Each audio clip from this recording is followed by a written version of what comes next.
దేవుని పరిశుద్ధమైన నామానికి స్తోత్రములు. కర్మేలోజ్ఞ అనేటువంటి మా ఈ కార్యక్రమాన్ని క్రమంగా వీక్షిస్తూ మరోసారి దేవుని యొక్క మాటలు వినడానికి దేవుని యొక్క పాదముల చెంత ఏకీభవించినటువంటి మీ అందరూ కూడా ప్రభునామమున మరోసారి వందనాలు తెలియజేస్తూ ఉన్నాం. అదే రీతిగా యూట్యూబ్లో అప్లోడ్ చేయబడినటువంటి ఈ యొక్క మెసేజ్ని వీక్షిస్తున్నటువంటి మీ అందరూ కూడా ప్రభునామమున వందనాలు తెలియజేస్తూ ఉన్నాం. ఎలా ఉన్నారండి? మీరందరూ బాగున్నారా? నేనైతే దేవుని యొక్క ఉచితమైన కృపను బట్టి క్షేమంగా ఉన్నా.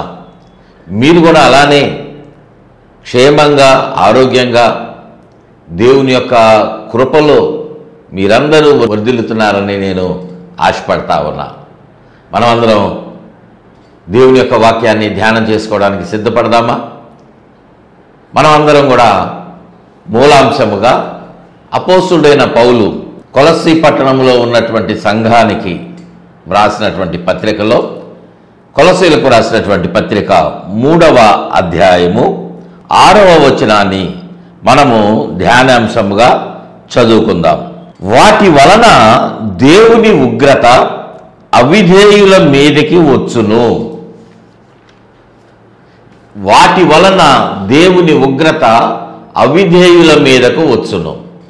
ప్రియ దేవుని బిడ్డలారా, మనము చదివినటువంటి ఈ మూల వచన భాగాన్ని, ఈ వచన భాగంలో ఒక ప్రాముఖ్యమైనటువంటి మాట మనము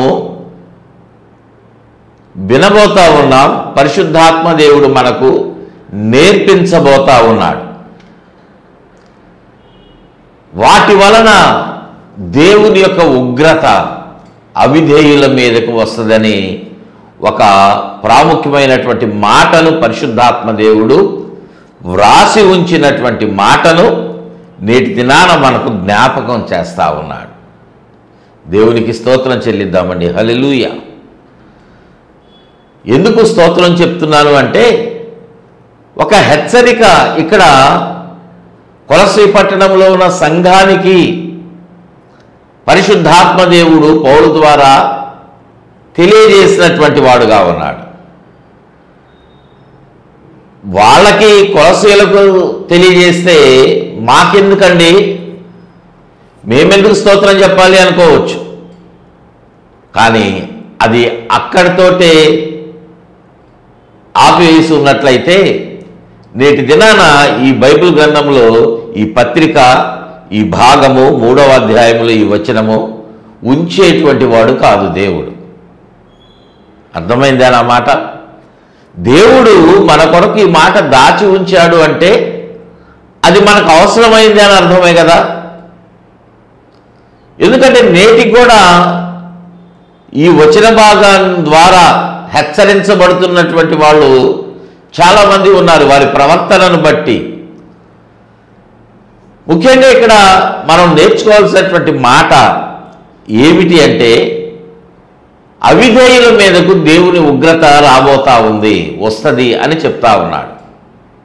అవిధేయులు అంటే అవిధేయులకి ఏమి వస్తుంది అంటే కొంత నష్టం కలుగుతుంది.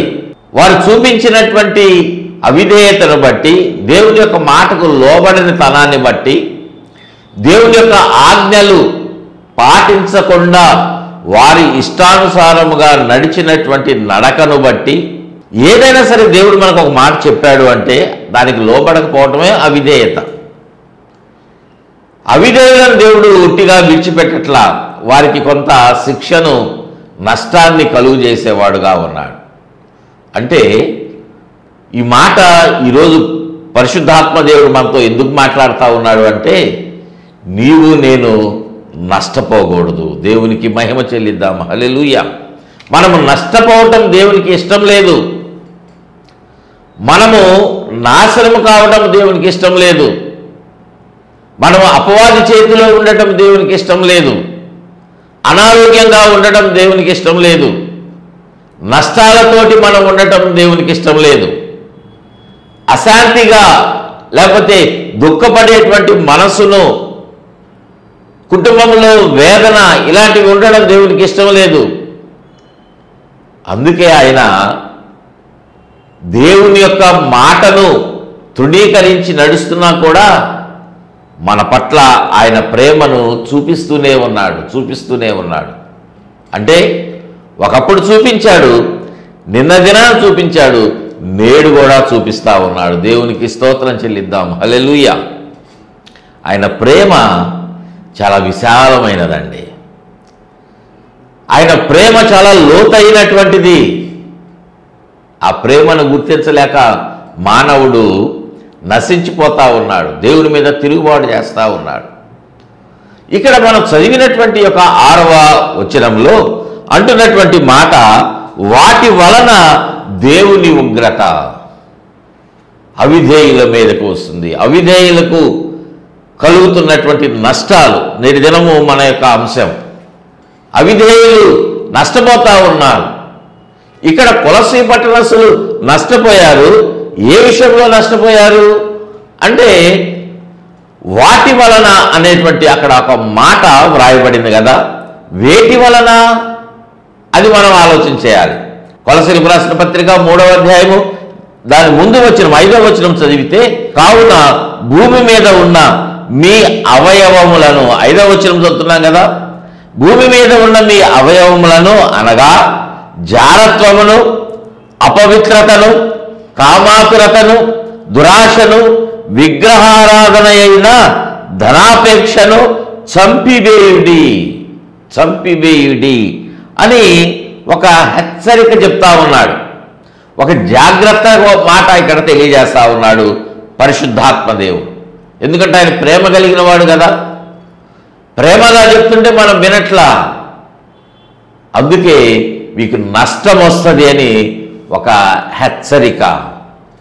దేవుని ఉగ్రత మీ మీద కుమ్మరించబడుతుంది, జాగ్రత్త అన్నట్లుగా చెప్తా ఉన్నాడు. ఏమేమిటి అంటే జారత్వము, వ్యభిచారము, జారత్వము, దేవుని విడిచిపెట్టి వెళ్ళేటువంటి ఆ యొక్క దుష్ట హృదయము,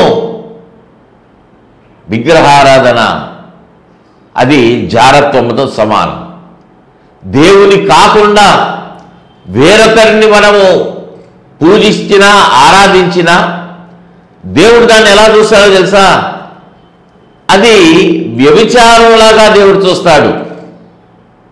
భర్తలు నేనున్నాను, మీరు వేరొకరి దగ్గరికి ఎందుకు వెళ్తా ఉన్నారు అన్నటువంటి మాట దేవుని యొక్క ఉద్దేశం. ఎవరైనా సరే ఆయనకు ఇవ్వవలసినటువంటి ప్రాధాన్యత ఆయనకు ఇవ్వకుండా, కొంతమంది అనవచ్చు మేము దేవునికే ప్రాధాన్యత ఇస్తున్నామని అనుకోవచ్చు. మీరు మందిరానికి క్రమంగా వెళ్తున్నారా? దేవుని సన్నిధిలో క్రమంగా మీరు ఏకీభవిస్తూ ఉన్నారా? ప్రతి ప్రార్థనలో మీ ఇంట్లో ప్రార్థనా కూడికలు జరుగుతున్నాయా? కుటుంబ ప్రార్థన ప్రతి దినం జరుగుతుందా? ఉదయమున దేవుని సన్నిధిలో మీరు లేవగానే దేవుని సన్నిధిలో ఏకీభవిస్తూ ఉన్నారా? ఆలోచన చేయండి. కొంతమంది జిమ్కి వెళ్తున్నారు ఎక్సర్సైజ్ చేయడానికి, కొంతమంది వాకింగ్ చేయడానికి ఆ స్టేడియంకో లేకపోతే ఎక్కడో ఓపెన్ గ్రౌండ్కి వెళ్తూ ఉన్నారు. ఆ రన్నింగ్ ట్రాక్, వాకింగ్ ట్రాక్ ఉన్న ఏరియాకి వెళ్తున్నారు. మరి అక్కడ మీరు దానికి ప్రాముఖ్యత ఇస్తున్నారు దేవునికి పట్ల. అంటే దేవుని కంటే దానిని మీరు ఎక్కువగా చూస్తూ ఉన్నారు. దేవుని కంటే మీ ఆరోగ్యాన్ని మీరు ఎక్కువగా చూసుకుంటా ఉన్నారు. దేవుని సన్నిధికి రాకుండా మీరు వ్యాపారం కోసం వెళ్ళిపోతా ఉన్నారు. ఆదివారం దేవుని యొక్క మందిరంలో కనిపించకుండా మీ వ్యాపారం కొరకు మీరు లోకంలోనికి వెళ్ళిపోతా ఉన్నారు. ప్రియ దేవుని బిడ్డలారా, దేవునికి ముందుగా నువ్వు ప్రాముఖ్యత ఇస్తే దేవుడు నీకు ఎప్పుడు ఏది ఇవ్వాలో దానిని అంతటినీ, కొంచెం కాదండి, అంతటిని సమృద్ధిగా నీకు దయచేసేవాడుగా ఉన్నాడు. దేవునికి స్తోత్రం చెల్లిద్దాం. హల్లెలూయా. నీకు కావాల్సిన ఆరోగ్యాన్ని ఇస్తాడు, నీ బిడ్డలకు చదువులు ఇస్తాడు, వారికి ఉద్యోగాలు, వారి వివాహ కార్యక్రమం అన్నిటిలో దేవుడు నిన్ను తలగా ఉంచుతాడు. నువ్వెక్కడ తల దించుకునేలాగానా చేయడండి. నువ్వు దేవునికి ప్రాధాన్యత ఇస్తే. ప్రియ దేవుని బిడ్డలారా, ఇక్కడ మనం రాయబడినటువంటి మాటలు మనం క్లియర్గా చెప్పుకోవడానికి సమయం లేదు కనుక ఒక మాట మాత్రమే చెప్పాను. జారత్వము, అపవిత్రత, కామాతురత ఇలాగ వ్రాయబడినాయి కదా. దురాశ, విగ్రహారాధన అయిన ధనాపేక్షను వాటిని మీరు చంపివేయండి. వాటిని కనుక మీరు చంపివేయకపోతే అవి సజీవంగానే ఉన్నట్లయితే మీ పట్ల అవి పనిచేసేవిగా, క్రియలు చేసేవిగా ఉంటే జాగ్రత్త ప్రియ దేవుని బిడ్డ. నువ్వు వాటిని చంపివేయకపోతే అవి నిన్ను చంపివేస్తాయి. నీ హృదయంలో కలుగుతున్నటువంటి పాపము నిన్ను చంపివేస్తుంది, నిన్ను అగ్నిగుండానికి పడవేస్తుంది. అగ్నిగుండంలో నువ్వు భయంకరమైనటువంటి శిక్షను అనుభవించేలాగా నువ్వు దేనిని చంపివేయలేదో అది నిన్ను అట్టి రీతిగా అట్టి శిక్షకు గురి చేస్తుంది. జాగ్రత్త, నువ్వు వాటిని చంపివేయాలి. ఎందుకంటే అవిధేయత అనేటువంటిది భయంకరమైనటువంటి నష్టాన్ని మనకు కలుగు చేస్తుంది. ఈ లోకంలో దేవునికి అవిధేయత చూపించి బాగుపడేటువంటి వాళ్ళు ఎవ్వరూ లేరు, ఒక్కరు కూడా లేరు. దేవునికి అవిధేయత చూపిస్తే మన జీవితాలు వర్ధిల్లవు కానీ అవి నష్టపోయేటువంటివిగా ఉంటాయి. దేవునికి మహిమ కలుగునుగాక. హల్లెలూయా. శ్రేష్టమైన మాట దేవుడు చెప్తా ఉన్నాడు. నువ్వు అవిధేయత చూపిస్తే నీకు నష్టము. బైబిల్ గ్రంథంలో మనము అవిధేయత చూపించినటువంటి వారిని గురించి ఒకరిద్దరిని గురించి 2 మాటలు మనం చూసినట్లయితే ఆదికాండము గ్రంథంలో 3వ అధ్యాయం 11వ వచనములో అంటే, అందుకాయన నీవు దిగంబరివని నీకు తెలిపిన వాడెవడు? నీవు తినకూడదని నేను నీకు ఆజ్ఞాపించిన వృక్షఫలము తింటివా అని అడిగెను. దేవుడు ఆదాముతో ఒక మాట మాట్లాడుతూ ఉన్నాడు. దేవుడు ఆదామును సృష్టించి ఒక మాట చెప్పాడు.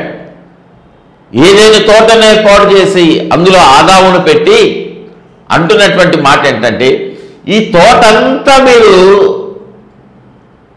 ఫ్రీగా తిరగండి, ఏ నిబంధన లేదు, ఏ రూల్స్ కూడా లేవు, మీరు ఎక్కడైనా తిరగండి అని ఒక మాట చెప్పాడు. ఇంకొక ముఖ్యమైన మాట చెప్పాడు, ఈ తోటలో ఉన్నటువంటి వృక్ష ఫలాలలో దేనినైనా మీరు తినండి, ఏ వృక్ష ఫలమునైనా మీరు తినొచ్చు. కానీ ఒక మాట చెప్తున్నాడు. ఆదికాండము గ్రంథము 2వ అధ్యాయము 17వ వచనంలో ఏమంటున్నాడంటే, అయితే మంచి చెడ్డల తెలివినిచ్చు వృక్ష ఫలములను తినకూడదు. 16వ వచనం కూడా చదువుతున్నాను చూడండి. మరియు దేవుడైన యెహోవా ఈ తోటలో ఉన్న ప్రతి వృక్ష ఫలములను నీవు నిరభ్యంతరంగా తినవచ్చు అని చెప్పి, ఏ వృక్ష ఫలములైనా తినవచ్చు అని చెప్పి 17వ వచనంలో మాత్రం చెప్తున్నటువంటి మాట, ఈ మంచి చెడ్డల తెలివినిచ్చేటువంటి ఆ వృక్ష ఫలాన్ని మాత్రం నువ్వు తినొద్దు. ఏమవుతుందో వాడు చెప్పాడు తింటే. ఒకవేళ వాటిని నీవు తినుదినమున నిశ్చయముగా చచ్చేద్దామని నరునికి ఆజ్ఞాపించెను. ఆజ్ఞ ఇచ్చాడండి దేవుడు. దేవుడు ఆజ్ఞ ఇచ్చాడు. ఆజ్ఞ ఇస్తే ఏం కావాలి? నరుడు ఏం చేయాలి? లోబడాలి. నన్ను సృష్టించాడు కదా దేవుడు. దేవుని యొక్క కృప వలన నేను ఈ రీతిగా ఈ ఏదైనా తోటలో నేను రాజులాగా ఉన్నాను. ఏం కష్టపడేటువంటి పని లేకుండా వృక్ష ఫలాలను దేవుడిచ్చాడు. వాటిని తినొద్దని చెప్పాడు. అంతే కదా, నేను తినను అన్నట్లుగా ఉండాలి. కొంతకాలం ఆదాం అలానే ఉన్నాడు.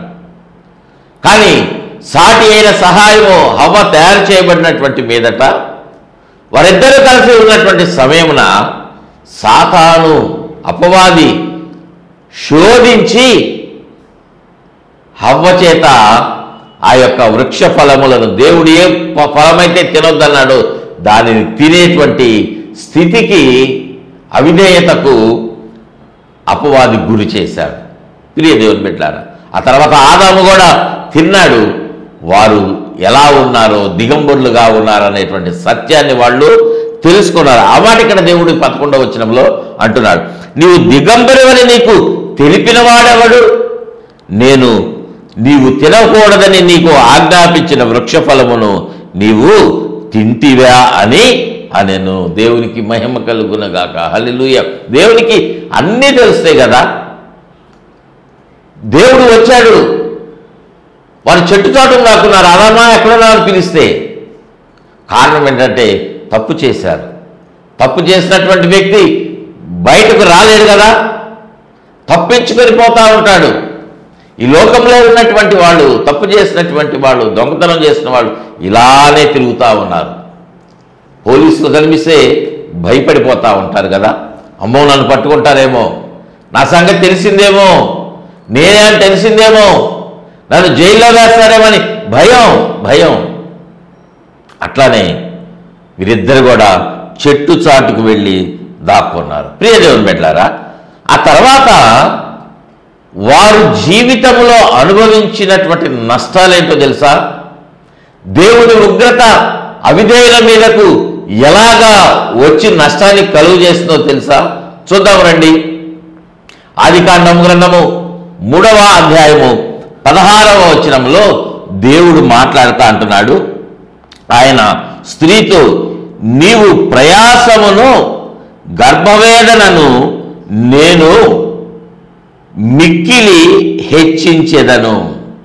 దేవుడు అంటున్నాడు అమ్మతోటి, నీ యొక్క ప్రయాసమును, నీ ప్రసవ వేదనను, నీ గర్భవేదనను నేను మిక్కిలి హెచ్చిస్తాను.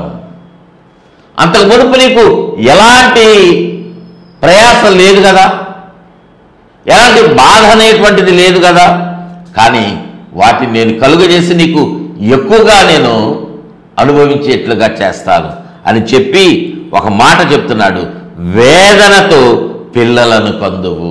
దేవునికి మహిమ కలుగునగాక. హల్లెలూయా. హవ్వకి ఎంత కష్టం వచ్చిందో చూసారా?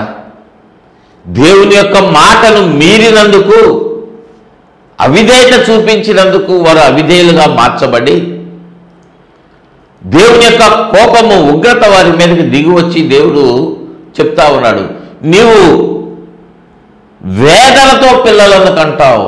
నేటికి కూడా స్త్రీలు వేదనతోటి పిల్లలు కనేటువంటి వాళ్ళుగా ఉన్నారు. వేదన అది చావు దాకా వెళ్ళి వచ్చాము అన్నట్లుగా ఉంటారు కొన్ని డెలివరీ కేసెస్. అయితే కొంతమంది ఆ యొక్క గర్భము ధరించినటువంటి వారు పిల్లలు కనేటువంటి ఆ సమయమున ప్రాణాలతోటి పెనుగులాడేటువంటి పరిస్థితులు ఎదురవడం లేదా? కొంతమంది డాక్టర్స్ చెప్తారు, కొన్ని కేసులు తల్లి కానీ బిడ్డ కానీ ఒక్కళ్ళే బ్రతుకుతారండి. చూసారా?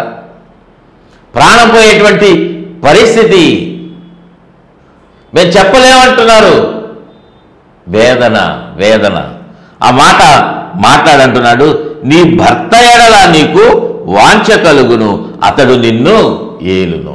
ప్రియ దేవుని బిడ్డలారా, స్త్రీకి చెప్పినటువంటి మాట, నువ్వు వేదనతోటి పిల్లలు కంటావు. 17వ వచనంలో చూడండి, అక్కడ ఇంకా అంటున్నటువంటి మాట, ఆయన ఆదాముతో, ఇందాక స్త్రీకి హవ్వకి చెప్తున్నాడు ఎలాంటి నష్టమో, ఇప్పుడు ఆదాముతో అంటున్నటువంటి మాట, నీవు నీ భార్య మాట విని తినవద్దని నేను నీకు ఆజ్ఞాపించిన వృక్ష ఫలములు తింటివి గనుక నీ నిమిత్తము నేల శపింపబడి ఉన్నది.